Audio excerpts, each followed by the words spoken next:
Okay, so today we're going to derive the average energy of a classical oscillator in thermal equilibrium.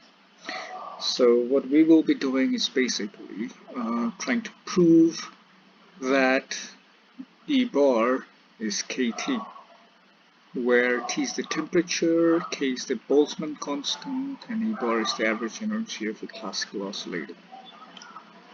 So in order to prove this one, we require two concepts. So one of the concept is basically the Boltzmann's distribution functions, which I had already derived in the previous lecture. Now, in this particular derivation, you need also, in addition to the Boltzmann's distribution function, you also need to understand how to integrate these two integrals. Okay, so these integrals are simply Gaussian integrals. Okay, so you have a Gaussian integral, and the derivation for the derivation for these two results are also there in my previous videos. So I would like you all to go through it if you don't have an understanding for it. I mean, the results are pretty interesting, and if you have these two, and in addition with the Boltzmann's distribution function, we're all set. We can derive this formula. Now let us move on to the actual derivation here. Okay, so what basically we require is we have to understand what's the energy of a single particle. So let us say, this is a box, thermally insulated here. Okay, it's thermally insulated box, and inside a box, let's say we have one particular atom here, one particular particle. Now this particle, according to classical physics, can have an energy that is associated with a potential energy and a kinetic energy, right? So this oscillator will have two energies. So that energy is just write E here. So E is just kinetic energy plus the potential energy. And from the formula, kinetic energy can be written in terms of momentum as P squared by 2m, and the potential energy by 1/2 cx squared, where x is the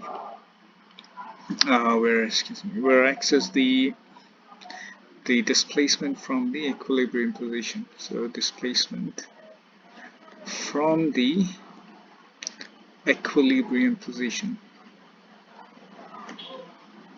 and p squared is the momentum, c is the spring constant. Okay, now let us move on to the Boltzmann's distribution. Then what does Boltzmann's distribution tell us?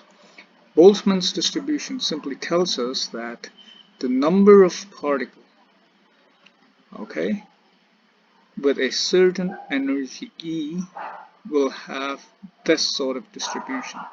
So it will be n e to the power minus E over kT divided by summation of let's say for summation I, e to the minus ei over kT. So this is basically a Boltzmann's distribution function, right? And what we are saying is this is only for a single particle here. Excuse me, this is only for a distribution for a number of particles with certain energy E. Okay, so now in this particular example here in the box here, I've only drawn one of such particles, but there are not only one such particle, there are some compartments of particles, okay, or certain groups of particles that has the same energy, and the distribution is given by this one. So after we understand this one, so by the definition itself, we should also understand here that the total energy, okay, so the total energy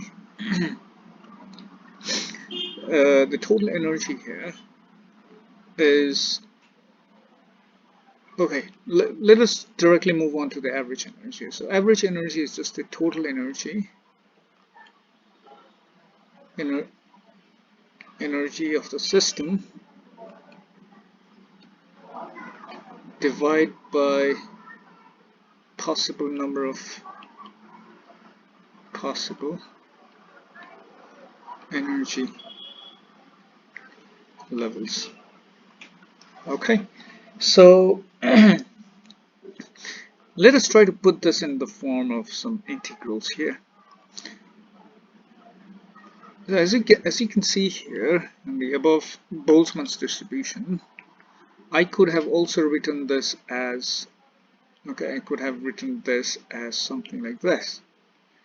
Nj over n equals to e to the minus e over kt divided by summation of I equals to 1 to e to the minus ei over kt. Now, if you look at this, I also told you that this is the probability of particles having energy E. Right? Now, if you want to find the average energy, so if that's the probability of finding the particles at certain energy E, then the average energy would just be total energy. So total energy is just, what could we say here then? This would act like a weighted average, right? Because sorry, this is the probability. This is the probability here, and it's like we have to find sort of weighted average in this case then. So putting down it in an integral, we could write it like this, right? So let me just write it down so that you will have an understanding what I'm basically writing here. Okay, so this is dp dx divided by, now this is a sort of total energy, okay, of a system. Now if you look at the numerator here, so this is the number of energies number of particles in certain energy states, E, right? And this is a sort of total number of energy state here, the numerator here. So if this is the number of particles having that energy state, E, then if I just multiply it by E and then sum it up, if I then multiply by E, that'll give me total energy. That'll give me an energy for that particular energy state E. But because there could be many possible energy levels, so I have to sum over all dp's and dx. Now you may wonder why dp and dx.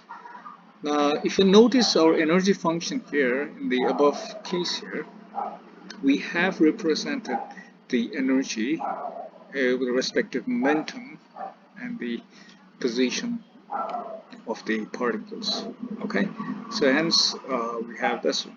So if we just integrate from minus infinity to infinity for both momentum and the position functions, then we should be able to get the total energy of the system.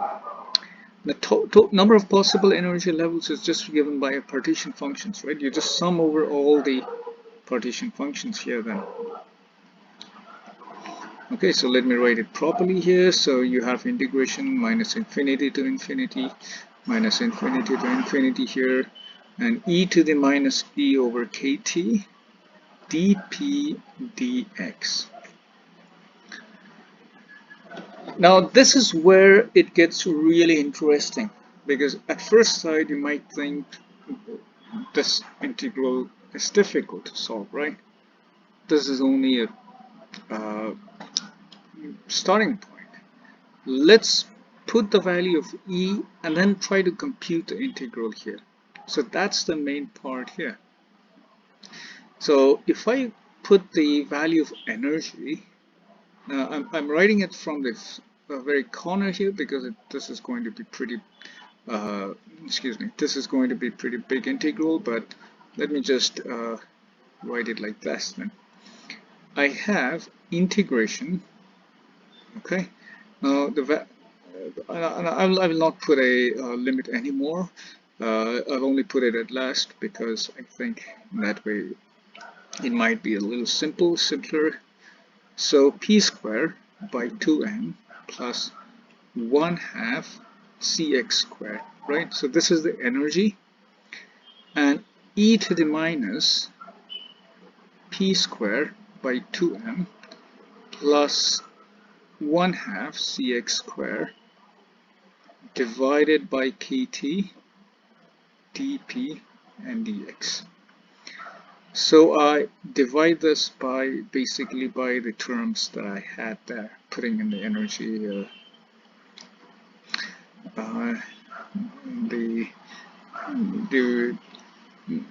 the expression for the energy here. So this is p squared by 2m plus 1/2 cx squared divided by kt dp dx. Okay,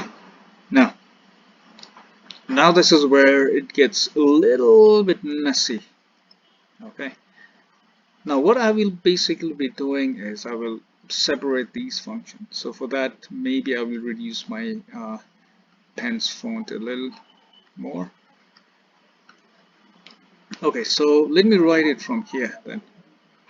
So if I expand this one, so I will write it and let's check if you understand it or not.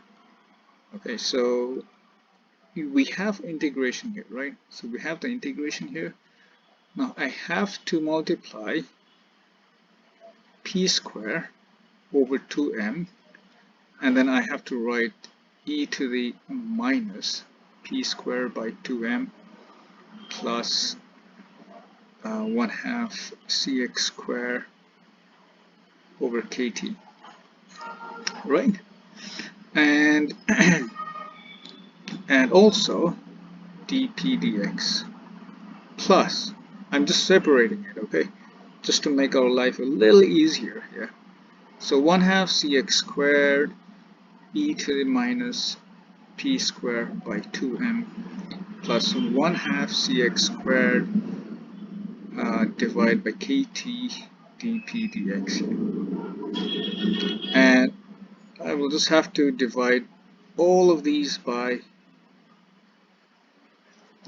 the denominator integral, right? So e to the minus, okay, here I will also try to separate it. So 2m kt d, excuse me, 2m kt e to the minus 1/2 cx squared by kt dp dt dx. Okay, so this is the integral that we have now. So let us simplify. Now the only thing you have to do is simplify and then use the integral rules to understand the result. Okay, now in this case also I will separate the exponential functions and also try to separate the integral, each representing for the differential momentum and differential position. Okay, so let me just do that and let's see what results do I have here then. So integral, first I'm going to write for the momentum here, 2p e to the minus p squared over 2m kt and dp. Okay, so momentum is separated here for the position. So position does not have the momentum part, so I ignore those momentum here. And so 1/2 cx squared over kt dx here. Plus, and I'll do the same thing here too. Okay, so I'll do the same thing here too. And let's see.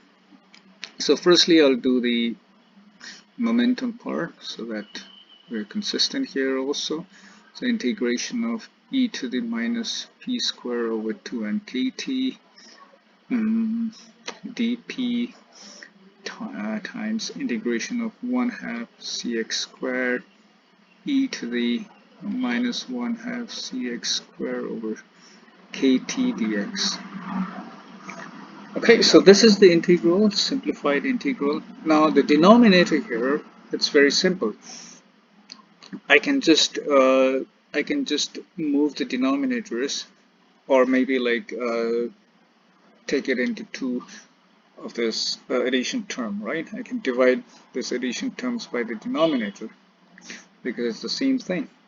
So the denominator also I'll separate it now. So integration e to the minus p squared by 2mkt dp, and integration 1/2 cx squared e to the, oh, excuse me, so we don't have 1/2 cx squared, the e to the power minus 1/2 cx squared over kt dx. And similarly the same thing here, e to the minus p squared by 2mkt dp times integral e to the minus 1/2 cx squared by kt dx.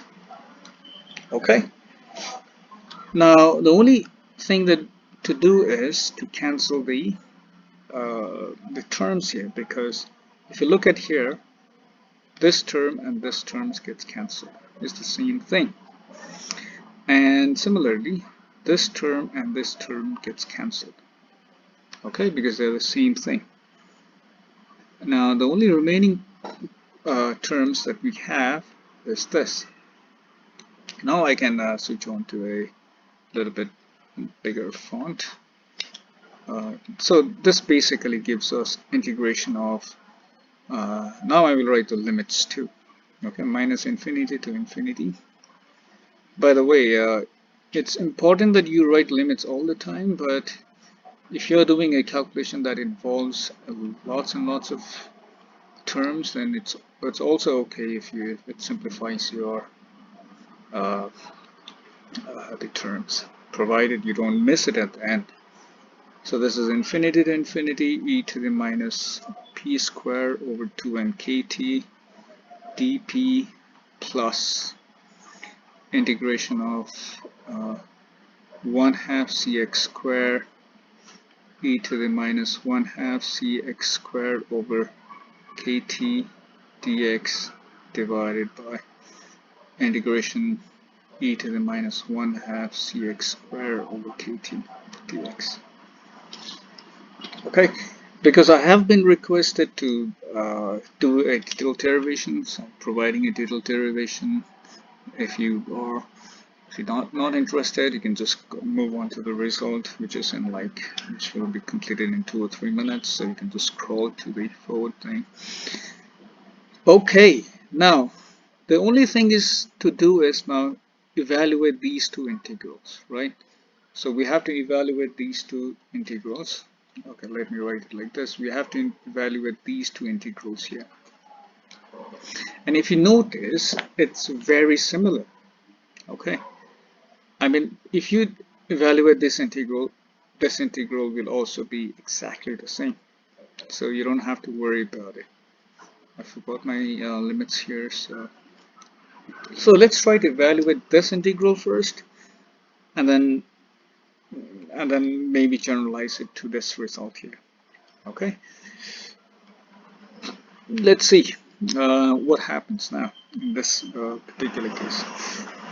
Now let's say I will just put I equals to this integration minus infinity to infinity p squared over 2m e to the minus p squared over 2m kt dp over integration minus infinity to infinity e to the minus p squared over 2m kt dp. Okay, so let's evaluate this integral, and then we'll talk about the results here. So this integration can be done by the rules of substitution. By just mere substitution, it becomes really simple. So I will say here, like u squared is p squared over 2mkt. So this implies that when p is minus infinity, okay, so when p is minus infinity, u is also minus infinity here. Okay, and when p is infinity, u is also infinity. Okay, so when p goes to minus infinity, u also goes to minus infinity here, because we're talking about u and p here, right? So this is the initial limits for the u's. We have converted it, we have substituted. And similarly, you take a differential on both sides here. So this becomes 2u du equals to 2p dp divided by 2m kt. Okay, so then this implies that if you just cancel this 2 out here, okay, let me just use a color here so that you know what I've cancelled out here. So 2, and then you need dp, right? So I can write dp equals to 2m kt times u by p du. Okay, so let's write p properly here. So what is u by p then? So u by p from here, from this part here, u by p basically is 1 over root 2m kt. I mean, check if you understand that point there. So then my result simply becomes square root of 2m kt here, right? du. So that's dp then. So I have dp as square root of 2m kt. Now what I do is basically substitute. Okay, so I substitute back into the integral to check what I have. Okay, so let me use a red color here. So I is basically then integration minus infinity to infinity. The constant that I had was p squared by 2m, right? So I can just write p squared by 2m here. Okay, because I'm writing it in terms of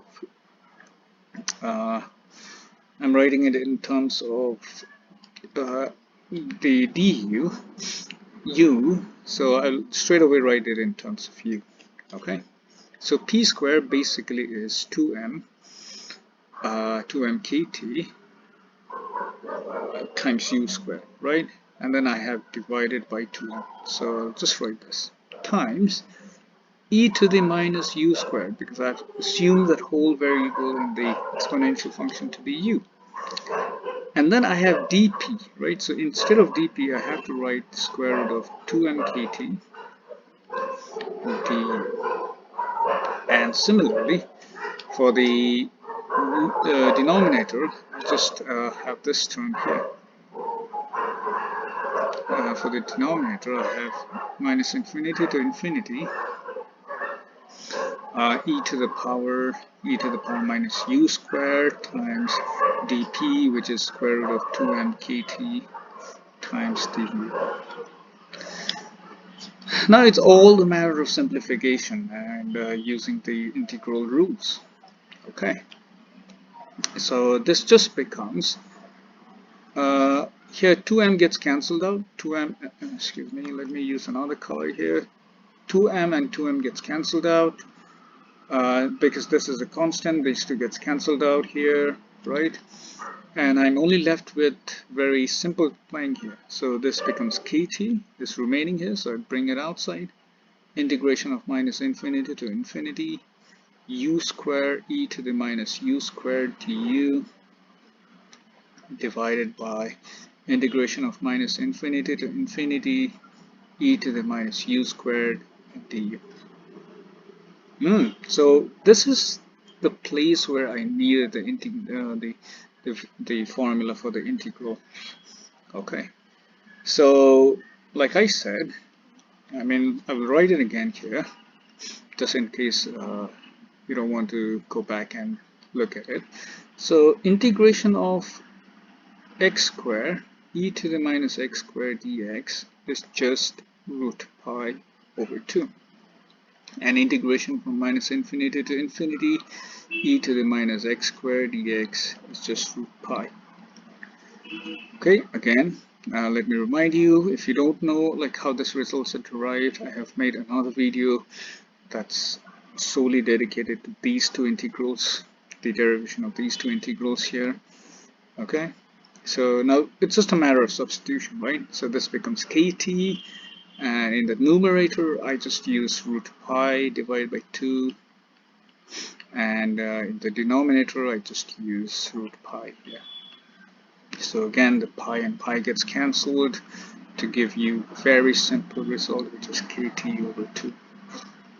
Okay, so therefore, if you notice here, our integration has just reduced to a simple term here. So this is just kt over 2. Okay, so this integral is just kt over 2. Similarly, I leave it as an exercise for you all to do it. If you evaluate this integral here, you will also get kt by 2 because everything is very similar. Okay, I leave it up for you to do as an exercise. That also shows up to be kt over 2. And with that, then putting everything together, we have our final result here then. E, which is the average energy of the oscillator, is just the sum of two terms, kt over 2 plus kt over 2, which is kt. Therefore, the energy of the classical oscillator in a thermal equilibrium is just E bar equals to kt. And that's a very important relation in statistical mechanics. Okay, and we will use this to do further understanding on the various other concepts. Okay, and we'll also talk about Rayleigh's oscillators, Planck's oscillators in the coming lectures. So don't miss that out. It's going to be very interesting. And that's it. So we have now finally derived the energy of the classical oscillator. So let me just end the videos here, and let me tell you that I hope to see you in the next lecture very soon. So have a nice day, take care, and see you in the next lecture.